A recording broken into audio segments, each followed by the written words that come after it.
ტელერადიო კომპანია Georgian Times-ი წარმოგიდგენთ. საქართველოს ისტორიის გაკვეთილები.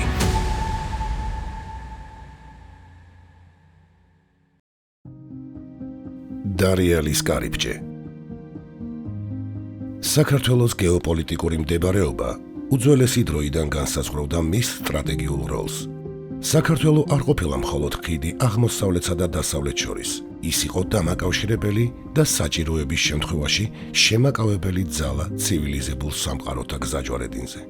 საუკუნეთა განმავლობაში ქართველ მეფეთა ხელთ იყო კავკასიონის უმნიშვნელოვანესი უღელტეხილის დარიალის გასაღები და არსებითად მათ ნებაზე იყო დამოკიდებული იმიერკავკასიაში მომთაბარე ველური ტომების გადმოსვლა, რომელთა თარეში სასიკვდილო საფრთხეს უქმნიდა, როგორც მახლობელ აღმოსავლეთს, ისე მთლიანად ცივილიზებულ სამყაროს. გადმოცემის მიხედვით, დარიალის ხეობაში პირველი სიმაგრე ძველი წელთაღრიცხვის მეორე საუკუნეში იბერიის მეფე მირიამ პირველს აუშენებია. ამ კარიბჭის მნიშვნელობაზე ცნობები ადრეული ხანიდან მოიპოვება რომაელი ფილოსოფოსის პლინიუსის მიხედვით. კავკასიის კარი ბუნების გრანდიოზული ქმნილებაა, რომელიც წარმოიშვა ამ ადგილზე მთების უეცარი გარღვევით. თავად გასასვლელი რკინითა და მორებით მტკიცე და გამაგრებული. კარიბჭის აქეთა მხარეს კლდეზე მდებარეობს სიმაგრე, რომელსაც კუმანია ეწოდება. ციხე აგებულია ურიცხ მომთაბარეთა შეკავების მიზნით. თუმცა ისტორიული წყაროები გვიჩვენებს, რომ ქართველი მეფეები დარიალის კარიბჭეს მხოლოდ თავდაცვითი მიზნებისთვის არ იყენებდნენ. მეორე საუკუნეში იბერიის მეფემ ფარსმან ქველმა დიპლომატიური კავშირი დაამყარა ჩრდილოეთ კავკასიაში მცხოვრებ ტომებთან. 135-136 წლებში მან დარიალის გადმოსაცვლელი კარიბჭე გააღო. იქიდან ალანები გამოიყვანა, იბერიელი მეომრებით გააძლიერა და ეს ლაშქარი რომისა და პართიის წინააღმდეგ მიმართა. ფარსმანის შემდეგ ისტორიული ეპოქები იცვლებოდა, მაგრამ დარიალის კარიბჭის სტრატეგიული როლი კავკასიაში უცვლელი დარჩა. მეხუთე საუკუნის მეორე ნახევარში ირანელების წინააღმდეგ აჯანყების დაწყებამდე ვახტანგ გორგასალმა ზურგის გამაგრების მიზნით ჩრდილოეთ კავკასიაში გაბატონებულ მომთაბარე ჰუნებზე გაილაშქრა.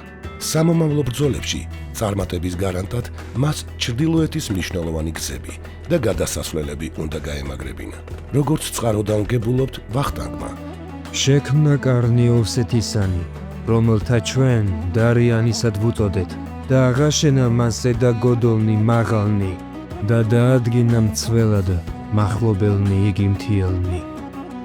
ქართლის სამეფო კარმა ციხის გამაგრების მიზნით მნიშვნელოვანი სამშენებლო სამუშაოები განახორციელა. კარიბჭე რკინის კონსტრუქციებით გაამაგრეს.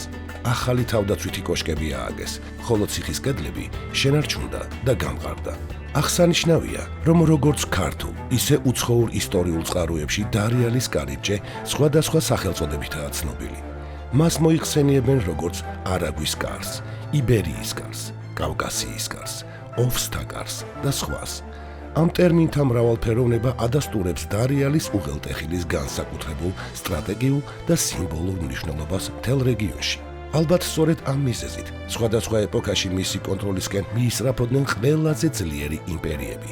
დარიალის კარიბჭეზე ბატონობის ხელში ჩაგდებას აქტიურად ცდილობდნენ როგორც რომის იმპერია, ასევე ბიზანტია და შემდგომში არაბთა სახალიფო. ლეონტი მროველის მეფეთა ცხოვრებაში ბერძნულ და ლათინურ წყაროებში უხვად არის ცნობები, როდესაც იბერიის სამეფოს მმართველებს დარიალის კარიბჭის გზით რეგულარულად გადმოჰყავდათ სამხედრო ნაწილები სხვადასხვა იმპერიებთან საომრად. აღნიშნული სამხედრო პრაქტიკა არც ფეოდალური საქართველოს ეპოქაში დაკარგულა. მაგალითად, ბაგრატ მეოთხემ მე-11 საუკუნის 60-იან წლებში თურქ-სელჩუკთა წინააღმდეგ ბრძოლებისას ორჯერ მოიხმო ოსური ძალები დარიალის გზით.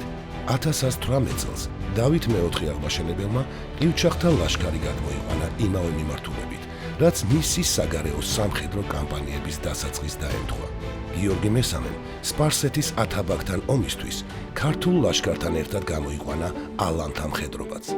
თამარ მეფის პერიოდში კი დადასტურებულია შემთხვევები, როდესაც საქართველოს სამეფო კარი ჩრდილოეთ კავკასიაში მცხოვრებ მთიელ ტომებს სამხედრო მიზნებისთვის ქირაობდა. მოყვანილი ისტორიული წყაროები ნათლად მოწმობს, რომ რამდენიმე საუკუნის განმავლობაში ქართველი მონარქები სისტემატურად მიმართავდნენ დარიალის კარიბჭის მიღმა არსებული სამხედრო ძალების გამოყენებას. გარდა სამხედრო დანიშნულებისა, კარიბჭე სავაჭრო მიზნებსაც ემსახურებოდა, თუმცა მე-13 საუკუნეში მონღოლთა ლაშქრობების შემდეგ დარიალის გზის ეკონომიკური მნიშვნელობა დაეცა. საინტერესოა, რომ დარიალი ხშირად ასოცირდება ბიბლიურ გადმოცემებთან, განსაკუთრებით იმ თეორიებთან, რომლებიც მას გოგისა და მაგოგის კარიბჭეს უკავშირებენ. ქრისტიანულ საღვთო წერილებში გოგი და მაგოგი წარმოდგენილი არიან როგორც უძველესი ტომები, რომლებიც უკანასკნელ ჟამს სატანის გავლენით თავს დაესხმებიან ღვთის რჩეულ ერს. ამ ინტერპრეტაციის მიხედვით დარიალის ხეობა იყო ზღვარი ცივილიზაციასა და გარესამყაროს ქაოსურ ძალებს შორის.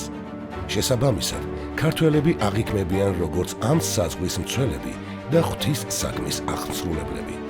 დიდი ხნის განმავლობაში, განსაკუთრებით კი მე-13 საუკუნიდან დარიალის კარიბჭე მრავალჯერ გახდა მომთაბარე ტომების იერიშის სამიზნე, რომელთა მიზანი კავკასიაში და ახლო აღმოსავლეთში მდებარე მდიდარი ქალაქების ძარცვა იყო.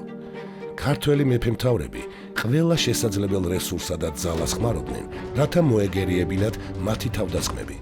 ჯერ კიდევ ადრეული ხანიდან მთიელ მოსახლეობას ქართველ მეფეთა მიმართ მთელი რიგი ვალდებულებები ეკისრათ.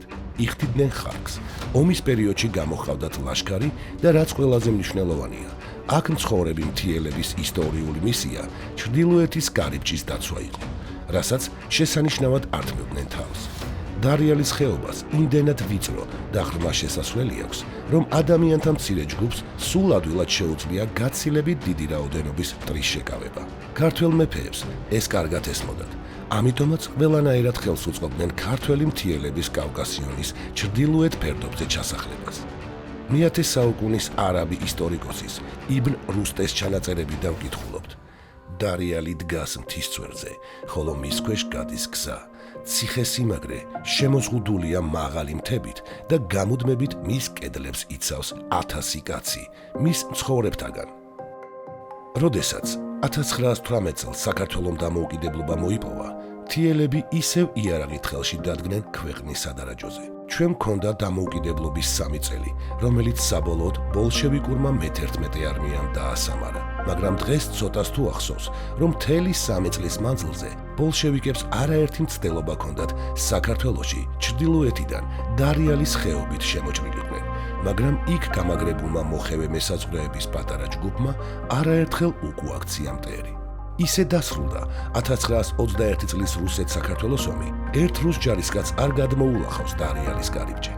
რამდენიმე ასეულმა ქართველმა მთიელმა თვეზე მეტი ხნის განმავლობაში გაუძლო ათასობით მტრის შეტევას. მთიელებმა წინააღმდეგობა მხოლოდ მაშინ შეწყვიტეს, როდესაც ამბავი მოვიდა, რომ დედაქალაქი უკვე დაცემული იყო და თბილისის თავზე წითელი დროშა ფრიალებდა. დარიალის კარიბჭე საუკუნეების განმავლობაში წარმოადგენდა საქართველოს ერთ-ერთ უმნიშვნელოვანეს სტრატეგიულ წერტილს, რომელიც განსაზღვრავდა ქვეყნის ჩრდილოეთ საზღვრის უსაფრთხოებას და გავლენას კავკასიის რეგიონზე. მისი კონტროლი არა მხოლოდ სამხედრო, არამედ პოლიტიკური და კულტურული დომინაციის მტკიცებულება იყო.